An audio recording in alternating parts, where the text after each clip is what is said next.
Welcome to the J. Scott Outdoors podcast. Today we have Craig Steele of Exclusive Pursuit Outfitters, Predator exclusives, but more infamously known from a shirtless selfie picture that I'm seeing on Instagram. Dude, you're shredded. You're shredded up, man.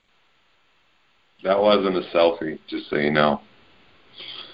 Dude, I'm looking at you going, golly, Craig Steele, he's ripped up. What have you been doing? Have you been working out? What's the deal? Yeah, just a little bit. Huh? You're not going to get any more out of me other than, yeah. You look like you could body double for the Incredible Hulk. No. Shut up. Come on. I'm looking at a picture on Instagram. I got to bust your balls a little bit. Because we've had some fun conversations about some of the stuff that goes on in social media with the shirtless selfies and all that. And you had some knee trouble a while back. I'm sure you probably still are fighting it a little bit. But what's gotten into you, and why have you not felt the need to show you pictures at the gym every day at 5:30 and show the sweat and all of that stuff? What's up with that? How can you haven't fallen in line with the rest of social media? Gosh, why do we got to bring this up? Welcome back to the podcast, buddy. Yeah. The gym I go to right now doesn't allow selfies. Is that your stock answer? Yeah. You're not going to go here, are you? You're going to.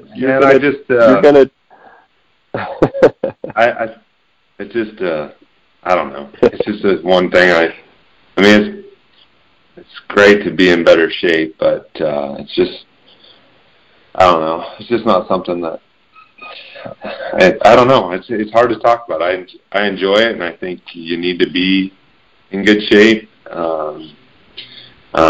To a point, and I don't think that makes me a better, or freaking, I don't know, six-pack ass. Super dynamic hunter? Yeah, it doesn't make me a freaking great wonder hunter. I mean, being in shape makes you a better hunter. It's all relative. I just kind of freaking, it's one of those things where it's part of the skills that you need, and if you want to hunt for a long time, I think honestly you should want to be healthy. You should. What is it, like 75% or something of the United States is considered obese. I would say I was in that, got close to pushing that a couple years ago, from drinking too much, eating too much, not watching what I'm doing, and not taking care of my body. The older you get, the more you realize that,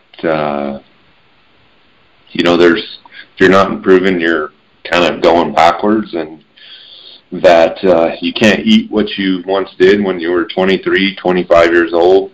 And my wife had a life-changing, basically diagnosis a couple years ago that caused us to change her diet, and at that point in time I decided and I had knee troubles at the same time, decided that being 255 to 260 at 6'4" wasn't ideal. I've been that way fat, and I've been that way where I could bench press pushing 400 pounds, which was a lot for me.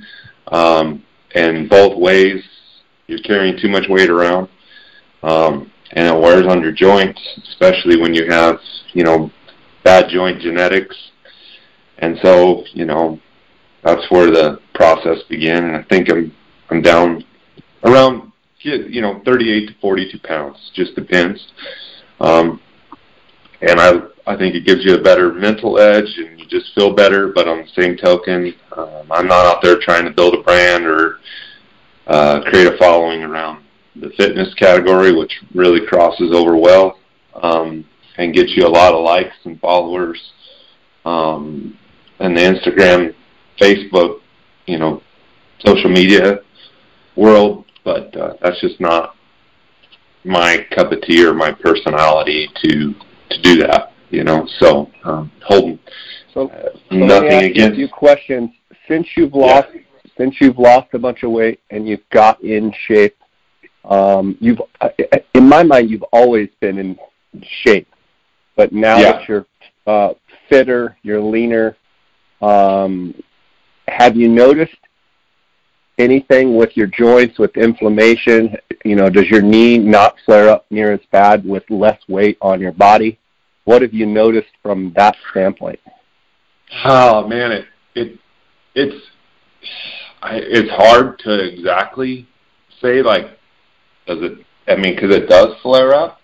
I would say that, you know, that I have a tendency, I want to do low impact stuff on my lower body when I'm not in hunting season, because I abuse it, you know, hunting 100 days plus a year, and do a lot of high impact stuff. So it's kind of hard, I guess, to gauge it. I would say I mentally, I feel like it does help it, because, you know, you just kind of have that mental outlook like, hey man, I'm doing what I can, and that, you know, my knee shouldn't be bothering me, versus, you know, if I was 40 pounds heavier, you know, you wake up in the morning, you look in the mirror, you try to fit in your size 38 pants, and, you know, it's just issues that you have that kind of beat you down mentally. And so I would say mentally I feel a lot better about my knees, because, you know, I just think it makes you more mentally tough, because you realize you're doing all you can, and that, you know, it shouldn't hurt as bad. So I'm a big believer in mental aspect, something my wife's, you know, she didn't get sick for forever, like not have a cold, nothing, and she's always been freaking a gamer when it comes to, like, she works nights, like being mentally tough when it comes to illnesses. Like, she'll flat out say, like, I don't get sick, and, you know, that's I've kind of adopted that mentality. It's, you know, of course, you know, if something really, really bad comes on, you may get sick, but I think there's a lot of excuses as far as, like, you can kind of cut that off by being more mentally tough. You know what I mean? And I think it gives you a more mental advantage than it does. It does give you a physical advantage, you know, getting up mountains or packing or whatever else. But I think the mental side of it is what you kind of underestimate. It just makes you feel better, you know, in my opinion anyway. So.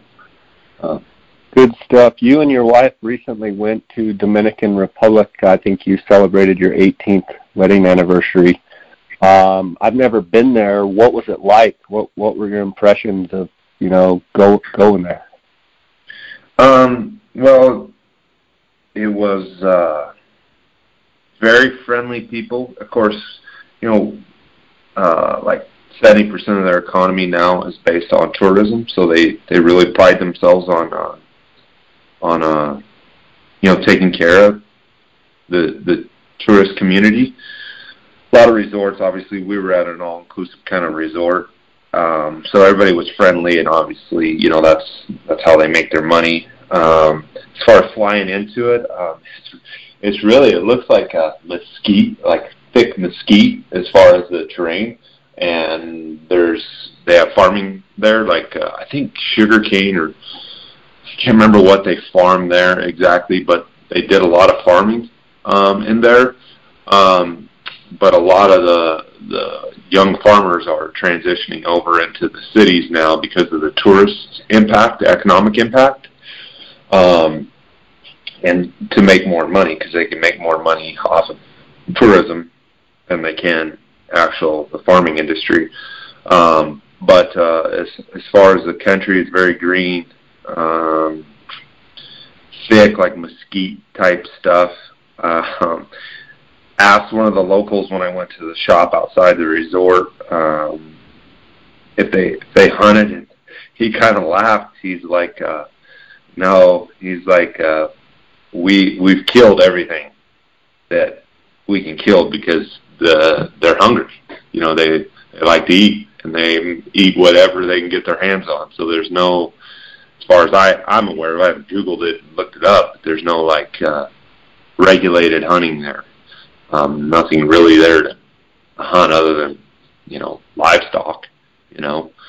So that was interesting. But as far as the people and the place, the weather was 85 degrees, 70% humidity, pretty much every day. Did you go in the ocean, or? We did, but I guess they had like,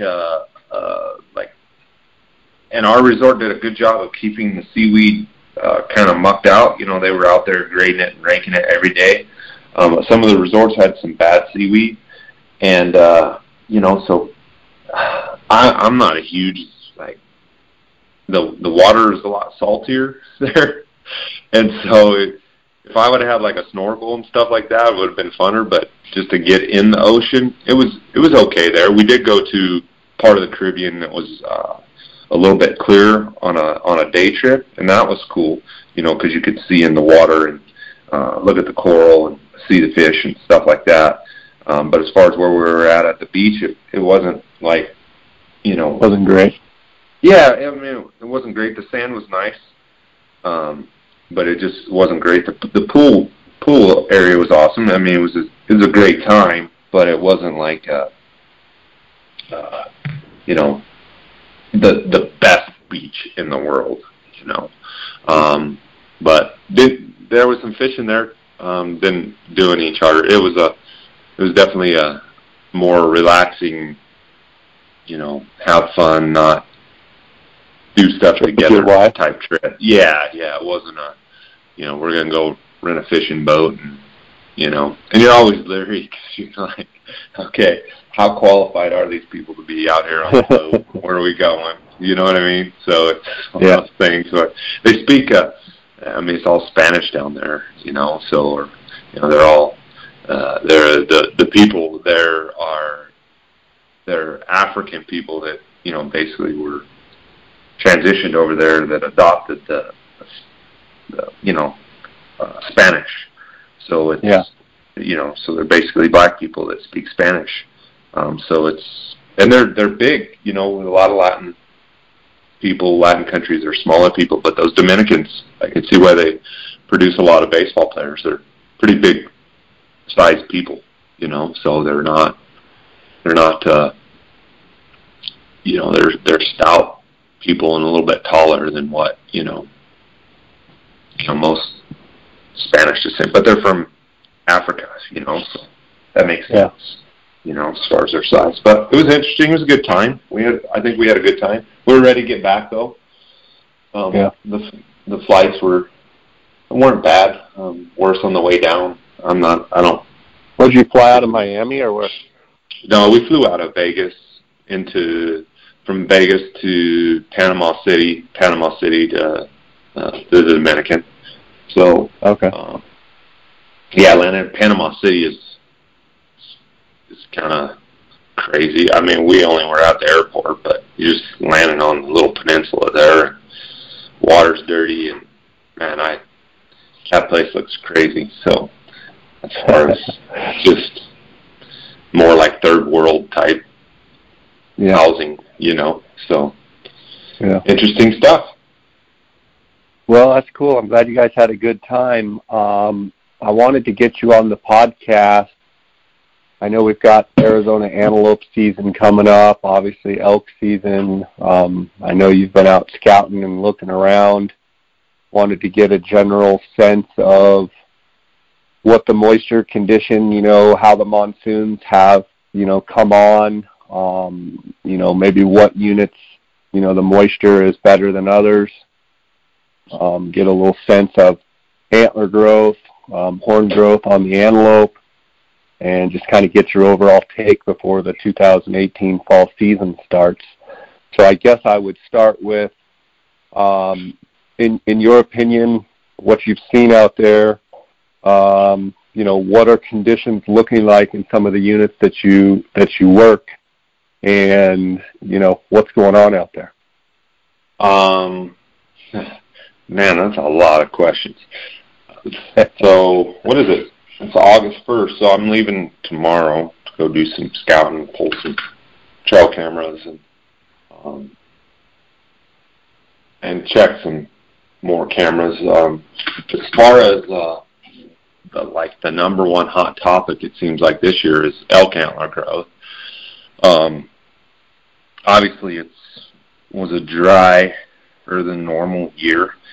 And just looking at all the data and facts and everything, I mean, you look at, we're not running a bunch of cameras in any unit particularly, but especially, we don't have anything in 9, but looking at the photos of the bulls in 9, they look like dog crap, as far as their health, their body, they don't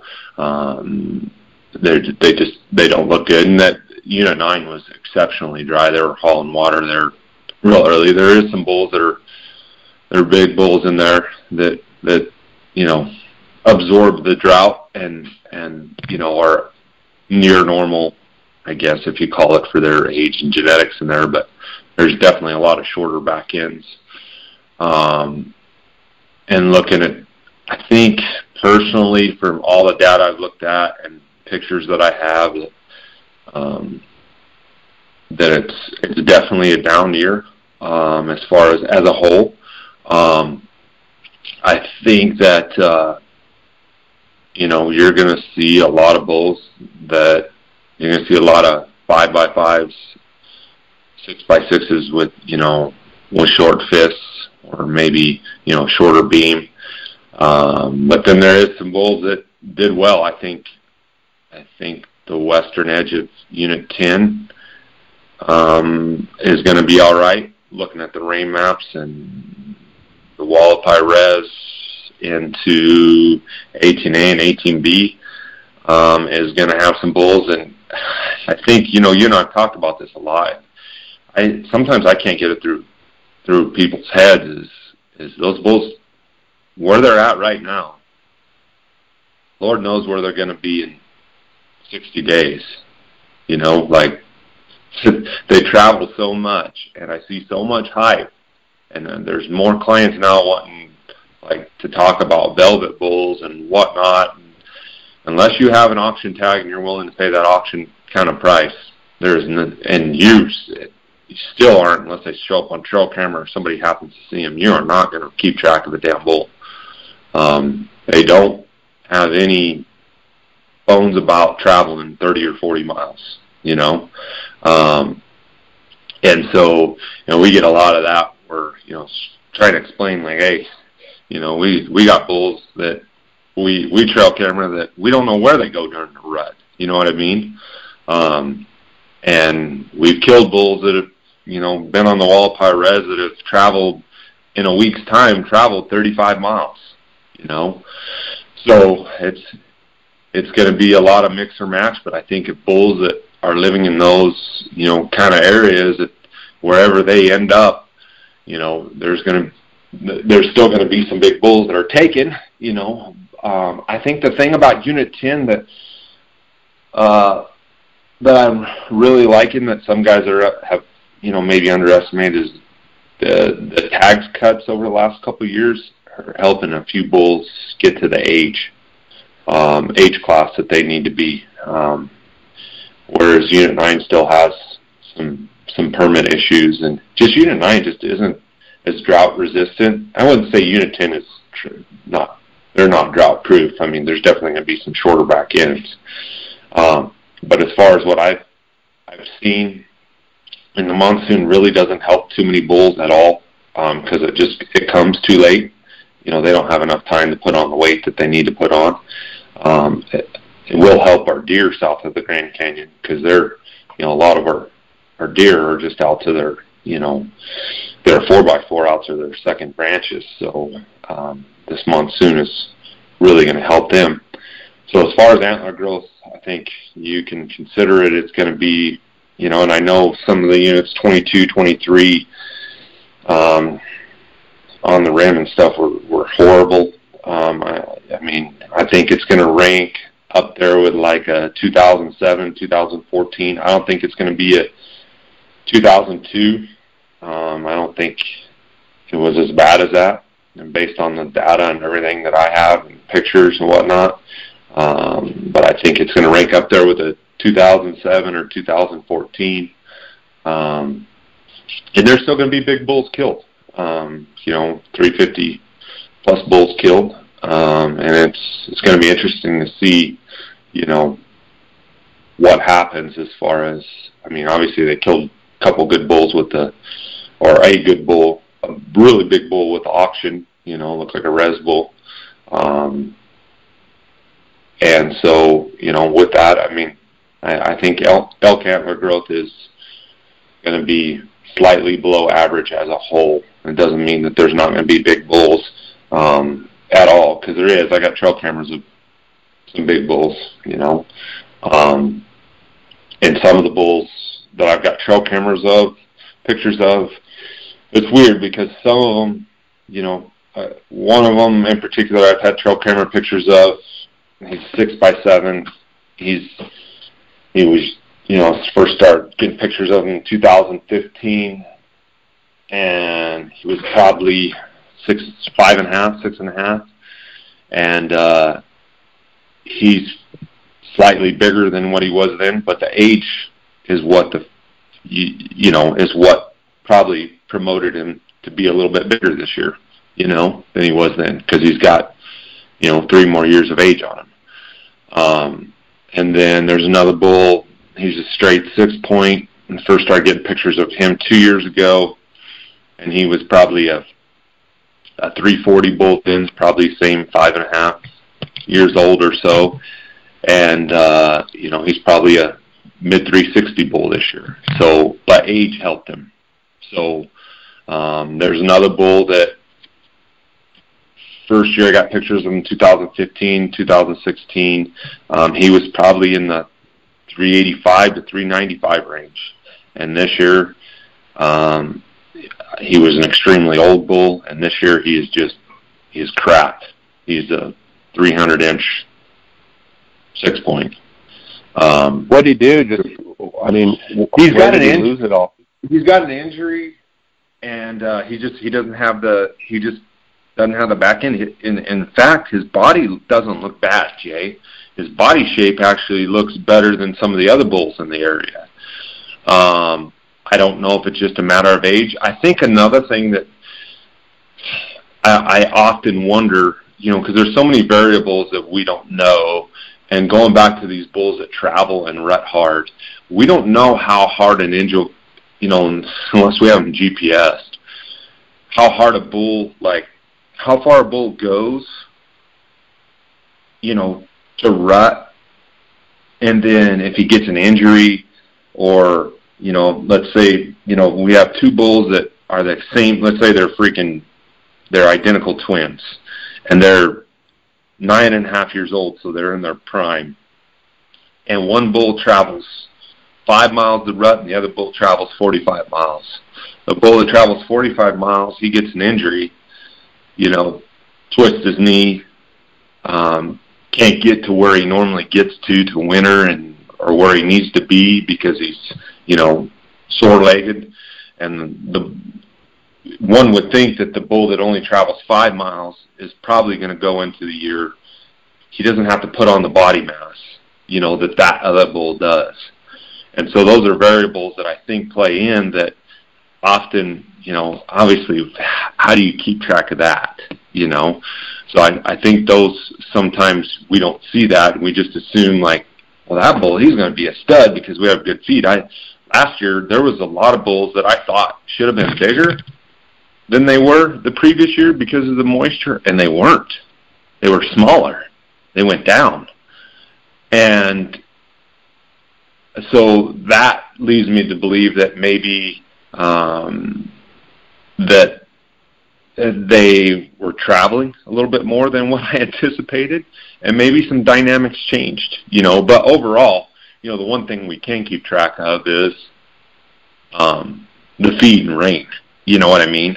And so that's the variable that we can keep track of and that we can kind of keep our pulse on. We have no idea how far these bulls are going, if they have an injury, you know what I mean?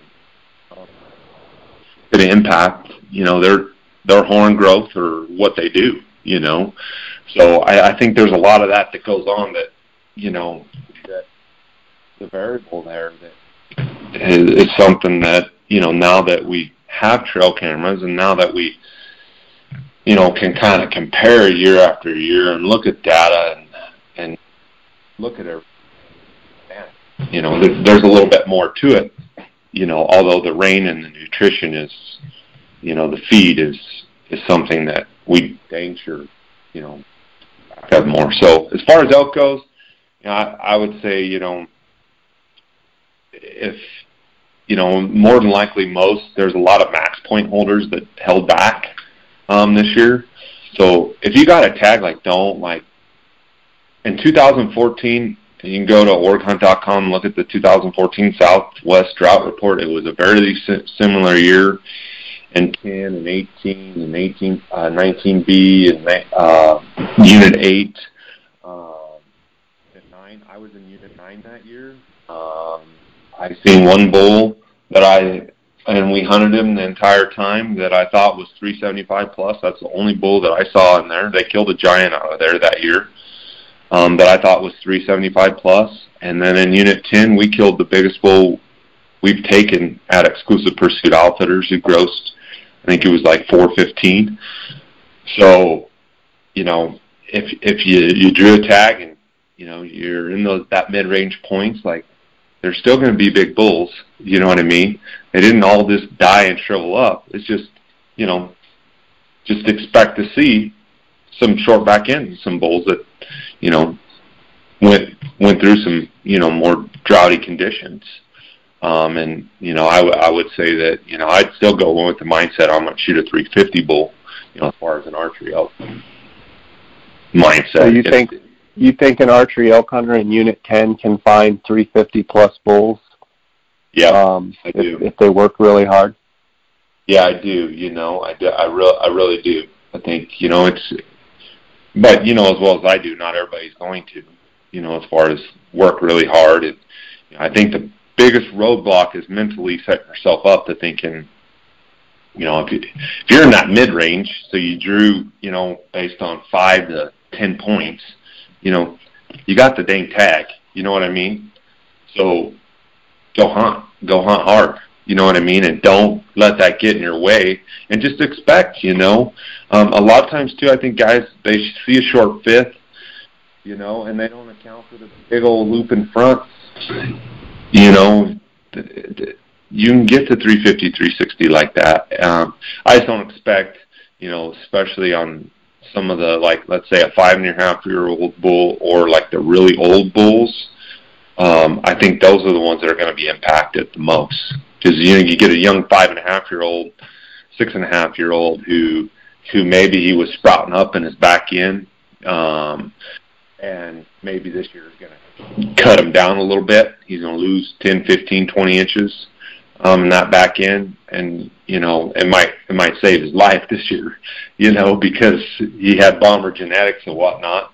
And the same goes, I think, with, like, you know, maybe like a 14-year-old plus bull who maybe he just didn't get to where he needed to get to, and he was approaching that downhill slide, and now he might hit it. You know, I think those healthy bulls that are in that, you know, 7.5 to 10.5 year range probably are going to be, you know, your better bulls. You know, so it's just going to cut the number of, you know, young bulls out there and those older age bulls out, you know, as far as I think as a whole, you know. So it's going to be tougher. Is it going to be impossible? No, not at all. You know, I still think there's going to be some big bulls taken, but you're not going to, you know, see 380 bulls, you know, around every corner. It's just not going to happen, you know, in my opinion. It's not an 05. Yeah, it's not an 05. You know as well. You know, it's just not gonna happen. You know, it's if you want to kill a 350, and there's going to be a 380 bull kill out 10. There's probably going to be a bull that's 390, 400, or a couple, but there's not going to be. They're just not going to be everywhere. You're going to have to hunt your butt off, and there's going to be some big bulls taken. It's just, you know, they're going to be less than what normal, you know, probably, and especially for the guy that gets it in his head that, you know, there is no big bulls. I've seen that happen before. You know, you just gotta hunt hard. As far as the monsoon precipitation, the good news is actually, before you get into that, let's take a quick break to hear from our sponsors, and then we'll go into the monsoon. Guys, I've got an awesome opportunity to tell you about. You can check out the Go Hunt Insider for free for a 30-day free trial right now. All you got to do is go to GoHunt, that's GoHunt.com/JScott. Look for the blue Start Your Free 30-Day Trial button and click there. This is by far the most valuable tool a Western hunter could give themselves. Insider changes how hunts and hunting information are found. When you go in the Insider, you'll be able to check out the Filtering 2.0 system. You'll also be able to check out the draw odds for each unit, for each animal, for each state.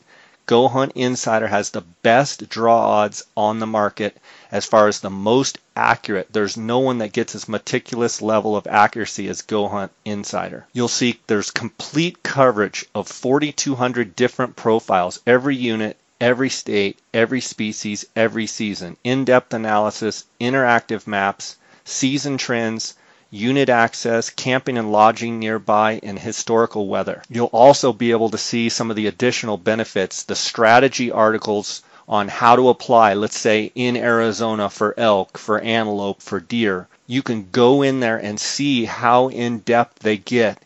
It's an unbelievable opportunity, a free 30-day trial. They also do monthly giveaways, so just by being an Insider member, you get monthly giveaways. They give over $100,000 plus per year of giveaways, gear, tags, hunts. Another unbelievable thing about the Insider is the Go Hunt Gear Shop. So every time you buy something, you accumulate points. In essence, it's giving money back to the Insider. You might ask, well, how does this work with the Go Hunt Insider? How does the 30-day free trial work? You can sign up to try Insider's industry-leading hunting products free for 30 days.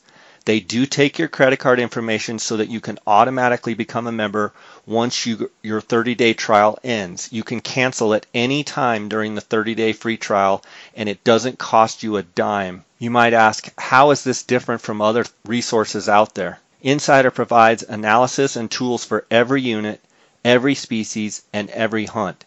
In each state that they cover, they don't just cover the top 10 units. Their coverage is super in-depth, and you can find those hidden gem units, maybe something that the draw odds are a little bit better, and maybe some quality. It's slipped through the cracks, and you might find a great hunt there. Right now, Go Hunt Insider covers Arizona, Colorado, Idaho, Montana, Nevada, New Mexico, Oregon, Utah, and Wyoming. All you have to do is go to GoHunt.com/JScott and check it out now. Guys, we're weeks away from the start of hunting seasons in most states. No doubt you'll have some trips planned. If you're going to be out for longer than a few days, take a look at Canyon Cooler's Outfitter line of premium ice chests. They're going to keep your ice intact for just as long as the other premium coolers, but aren't going to cost you a fortune, leaving more money in your pockets while keeping your food and drinks cold. And here's the deal. There are subtle differences between coolers that you don't really notice until you've used a few of them. What's great about the Outfitter series from Canyon Coolers is they're designed to be flush vertically without the cupcake tops you'll see on other premium coolers. This lets you fit them into tight spaces with ease, and they're not going to get hung up on other gear. It's one of those things you'll really appreciate after you've used them that you don't even realize before. And Canyon Coolers offers the coolers industry's no hassle, no fault, lifetime warranty. No matter what happens to your ice chest, no matter who bought it, or how long you've owned it. If the cooler falls out of the back of your truck and you drag it down the highway for 50 miles, all you have to do is send them a picture of the damage and Canyon will replace or repair the cooler for you. It's the last cooler you'll ever need to buy. It keeps ice just as long, if not longer, than the other premium brands. Costs you less and is backed by an incredible warranty and a Second Amendment supportive company based in Flagstaff, Arizona. And now, just for my podcast listeners, save 10% off Canyon's already low prices and get free shipping by using the promo code JScott at checkout. Check them out at canyoncoolers.com. So as far as the monsoon precipitation that we've had, kind of come on normal, as far as normal time period, around the 8th, 9th, 10th, when it kind of really set in, which is typically normal. And it's been pretty good for the most part. From, watching the radar to looking at the maps to being out in unit 9, 10, 7, 18A. Some areas have got good catch water, good green growth, and it's typical monsoon, whereas you can walk 200 yards and that area doesn't look like it's rained in it at all, But as a whole, it's hit pretty darn well. Actually, one of the driest places in the state is, unfortunately, is Kingman and part of 15D North, and which is a sheep unit predominantly, and 15C South. That area needs some rain bad. From Secret Pass to Cottonwood Road. That area needs to get some rain sooner than later. There's been one storm that's kind of gone through there. But as far as like the elk units, Unit 10 has been hit pretty good. Watch that obviously closely. 18A has been hit pretty good. 9's been hit all right. 7's been hit pretty good, especially along the I-40. Williams has been hit pretty good. Unit 8's been hit pretty good. Looking at the maps, I haven't really followed like 23 and whatnot. And the other day I was on Go Hunt's website looking at their data. 23 and stuff has gotten some pretty good storms. Looks like some stuff over on the White Mountain Apache in San Carlos is showing 150 to 200% of their normal precipitation. So it's been pretty good as a whole.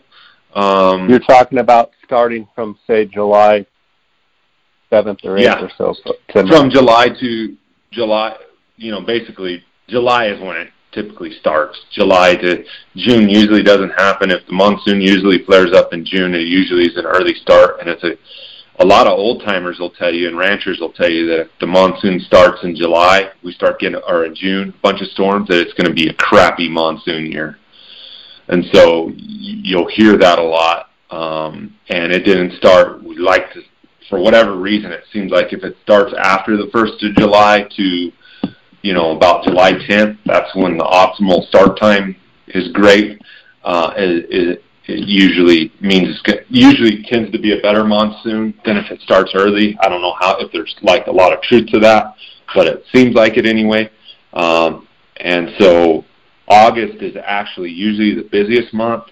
The one thing that I've noticed, Jay, out scouting, it's going to impact Arizona elk hunting is the calf recruitment is horrible. So what I've seen, particularly in 9 and 7, is where I've seen the most cow elk so far. I'm getting ready to go up to 10 here shortly. But 9 and 7 is, I think I counted 70 cows and about 10 calves. So that's going to have implications over the next, 4, 5, 6, 7 years. So I don't know if I'm assuming they aborted them. or they were picked off by coyotes or, lions on water. I'm not sure. So that's something to watch out for. It'd be interesting to see the counts and the surveys on the Arizona Game Fish website. So is that something that you've witnessed yourself, talking about calf recruitment? Or yes. Is that something where you got, okay, so just from what you've seen, yeah, it's rough. Yep. And Lee was just over in New Mexico, and he said about the same thing where he saw. So that's an interesting dynamic. I mean, there's some. So now my mind's, we talk a lot about rut timing and whatnot. So I think July is a critical month typically it's for the cows to, July monsoons come, puts down the rain, which routes up that good green growth, high protein feed, and then cows can really consume that feed and start putting on weight, which there are studies that show, the fatter they are, the better in shape they are, the more regular and sooner and they'll cycle properly. So that's why July is usually a critical month, is if we can get that good growth that they have them calves on them, they'll start, they'll be able to, feed that calf and, put on weight. I don't know. I'm not a biologist. I don't know if the aborting or how this is going to impact the rut cycle. In my selfish mind, I go, well, if that's the stat that holds true, as far as, there's, 1 out of every 7 cow elk have a calf on them, then those cows are going to be able to put on weight sooner, and we could have a good rut. I don't know if that's going to be true or not. That's just me, my mind thinking. But they also have a long ways, a lot of weight that they need to put on average, because of, the dry conditions that we had. So that's going to be interesting to see how that all plays out, but that's what goes through my mind when I see that. As far as Antelope Scouting, that's what I've been mainly doing, because, that's, kind of what you see a buck now, he's going to be probably in that general area. I like to wait till the monsoon comes, because then, you get feed and water everywhere, and they're going to be where they typically want to be versus where the drought kind of leads them to. So that's what I've been mainly scouting for, is pronghorn antelope. As far as they go, I've seen a few fawns, a few more. In one bunch there was 14 antelope, and I've seen there was 3 fawns in that bunch. But a lot of those that I saw did not have a fawn on them. So that could have been, I think that was more coyote related. But it could have been, a little bit of the droughty conditions as well, so I'm not sure on that exactly. But, yeah, so. Is it true that antelope actually do better in drought conditions as far as horn growth? Their horns grow more in a drought. Is that true? Well, the only study I've seen is on the Arizona Antelope Foundation has a study, and studies are a funny thing in my mind, because they could be, I don't know if all the information is there to technically prove that. I think it's like a 2-year, 1-year study or something, and basically they had more Boone and Crockett antelope, and I could be wrong, that were taking that year of a drought year.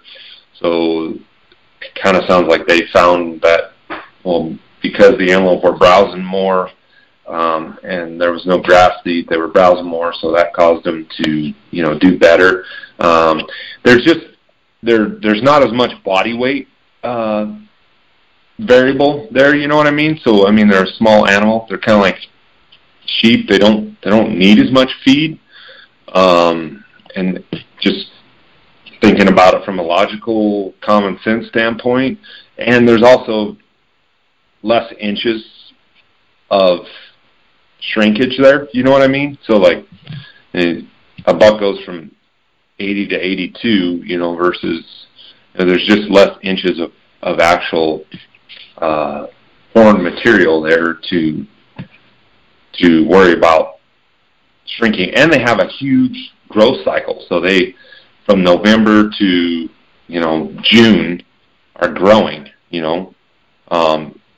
versus an elk, freaking May until, July 10th-ish, so is putting on a big bull 400 inchers, got to put on from, which is actually more probably like April to July 10th-ish. I mean, that's a lot of bone to put on, in that amount of time. So I think that might have something to do with it as well. So I couldn't tell you factually. I don't know if there's been enough studies done, to conclusively say that. I haven't found a buck that I thought was great, but it's also because it's been hot and dry and when I was scouting, and now I'm starting to scout a little bit more. We'll see what I turn up and what we kill. So I can't really speak on, I guess. I just don't see the variances, you know what I mean, as much as I do, and maybe it's because there's less inches there, Yeah. So for guys out there with antelope tags in Arizona, that have tags in their pocket right now, what would you tell them as far as scouting?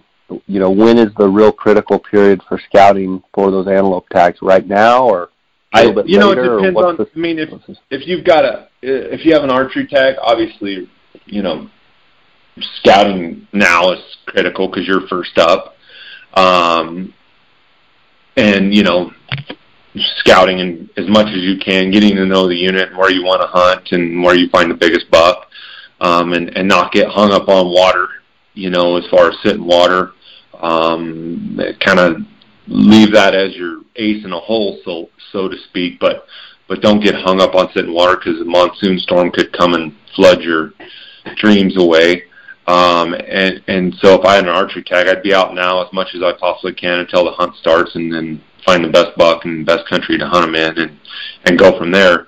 If I have, there's certain units that, like an 18A has a muzzleloader hunt and then a rifle hunt after it, and there's a few units like that. So it's hard for the rifle hunter with today's muzzleloaders. I wouldn't get hung up too much on a buck because he might be taken off the table. But you can darn sure scout it, but make sure, if I was the rifle hunter in there, I would make sure that I have multiple bucks that, I kind of had on my hit list, for lack of better terms. Whereas a muzzleloader buck, maybe you only have muzzleloader tag holder because you're first up. Maybe you only have one buck, found. But right now the rut's antelope are very, very territorial, so they're really starting to kind of get going a little bit. They're feeling good. And that'll go all the way into, they'll be chasing each other around in September. So it's a good time to scout. Typically if you see a buck now in an area, you'll probably be able to find them in that area over the course of 3 or 4 days if you keep looking in that same area. Unless he just took a walk, but typically speaking, they're very territorial, so they'll come back to that same area. So it's a good time to scout. Just kind of base it on what tags are in front of you, and don't get hung up too much on a buck if there's a rifle hunt in front of you.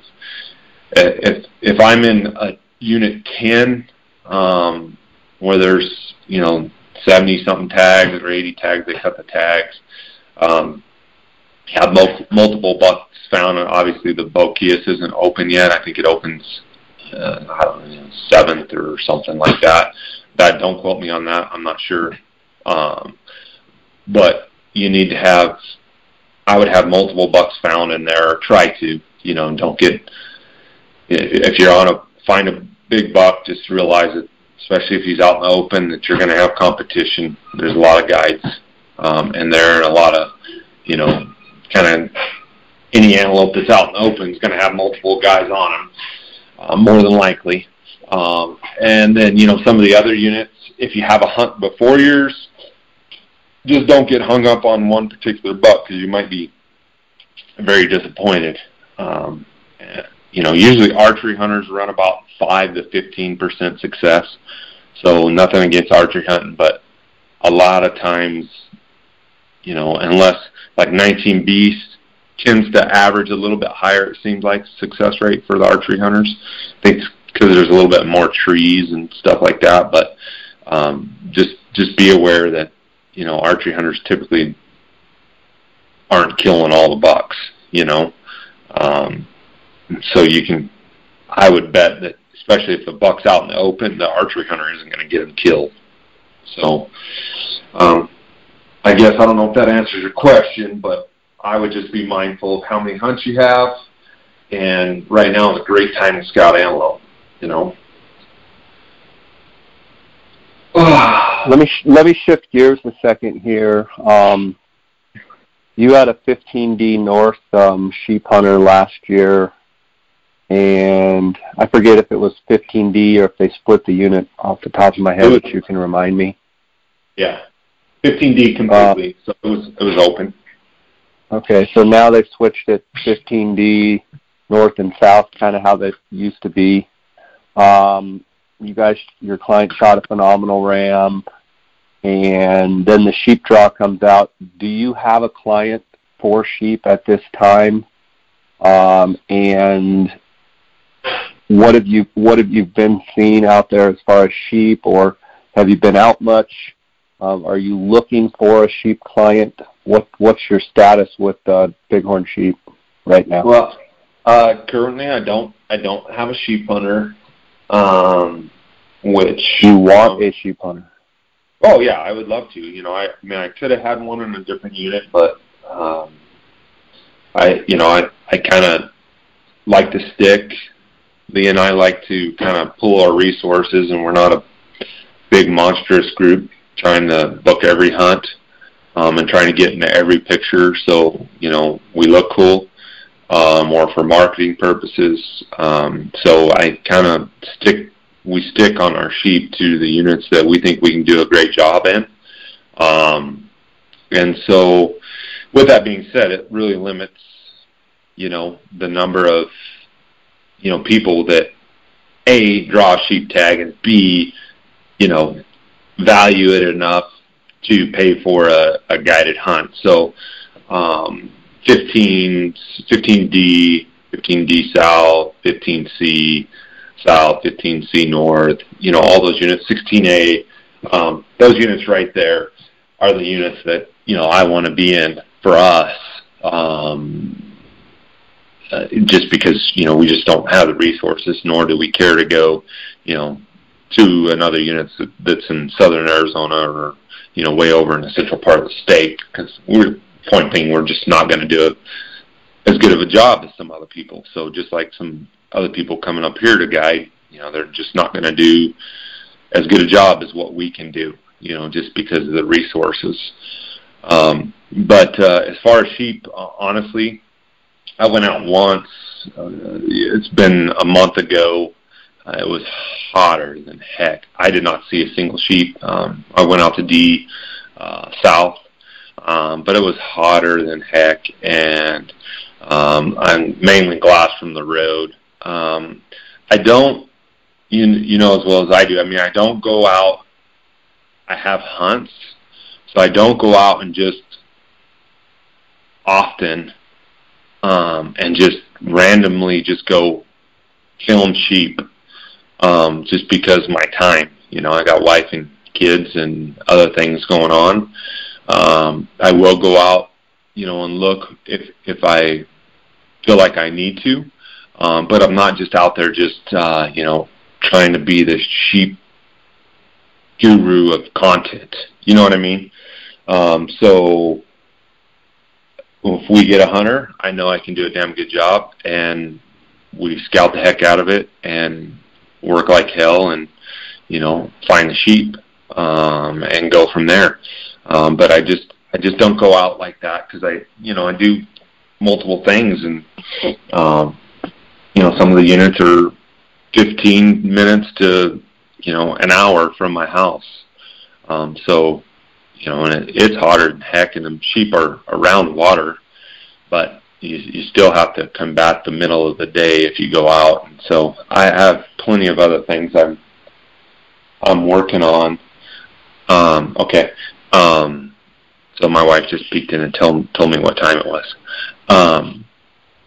So that's it. I think the sheep, and like anywhere else over here, we have the pneumonia, so you're going to have to worry about those conditions. But I think there's going to be some good rams taken, but you're going to have to work hard. And the number one aspect that I talked to one hunter about it, that the DIY guys, which I'm totally for, if you want to go on your own sheep hunting, that's awesome.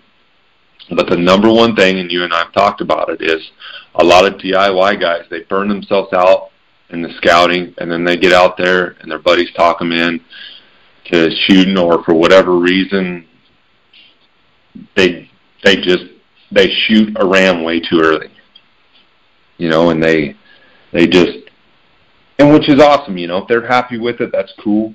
But you see it time and time and time again. They shoot within the first 2 or 3 days, usually the first day or two, and they're done. And maybe they're not after the biggest ram, but then you have a month, and especially if you're going DIY, take your time. And like I told this guy, if he doesn't go with us, I told him, I said, he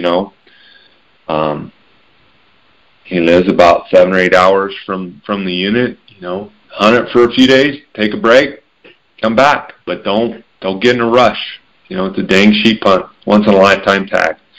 So I think people just... Yeah, but the reality is a lot of people, they come up, they set their camp, they don't want to take their camp down, go home and come back. They don't. Or even leave their camp. It's sheep hunting especially seems like one of those things that I never understand it. It's like the longest season of probably all of the hunt, and it's the shortest amount of hunting time. And it's kind of a once-in-a-lifetime deal, but it's still the shortest amount of time they spend. They spent 2 weeks elk hunting. They spent 10 days deer hunting, and they spend 1 day sheep hunting. They'll have a tag for antelope, they'll have a tag for archery deer, they'll have a tag archery elk hunt, and they get busy, and then they finally go, well, I didn't have time, and they go on their once-in-a-lifetime hunt, and they hunt, they scout, they come the day before the hunt, and they shoot the first ram they see, and they're gone. I've never understood that. Yeah, I don't. It's funny because you just got back from your sheep hunt, and I honestly, going in, I thought Jay's not going to kill a ram, and I thought, and we talked. I did. And not because it's the mentality has always been that success is, to a lot of people, is defined, and I've been guilty of it. If you can call it guilty, is defined by coming home with something to show for what you spent money on, so you can tell your family it was a success, or tell your wife, or you had to justify the time away, the vacation, so you got to kill. It's that got to kill mentality.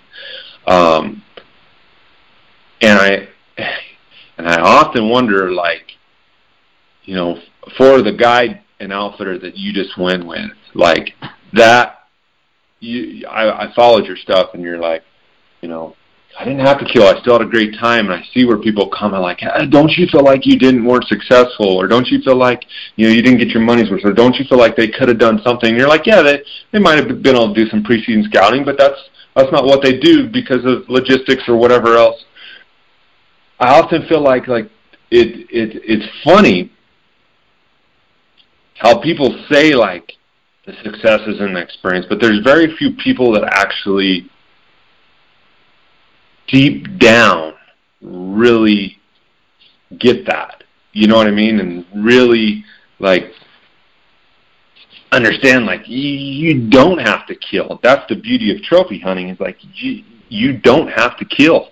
Like, and it's okay if you do, but I think a lot of times, like, a lot of people have to kill because they have to, like, they have to come home and they have to show their wife that they were successful. So they, you know, they lower their standards, or, you know, or they have to kill. Justification of time, and there's a justification of money, that I didn't just go up there and spend $20,000+ and come home with nothing. I actually, here's what I brought home. And it is kind of funny how that works, for sure.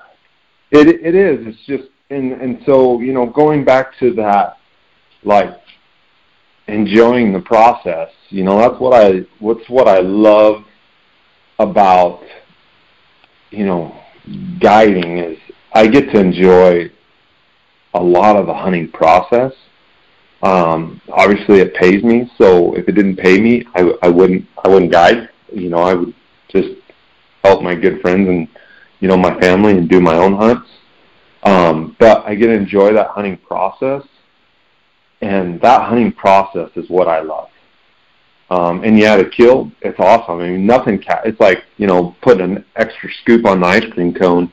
You know, like, there's nothing, or putting toppings on it. It's like, it tops off the hunt. It makes it.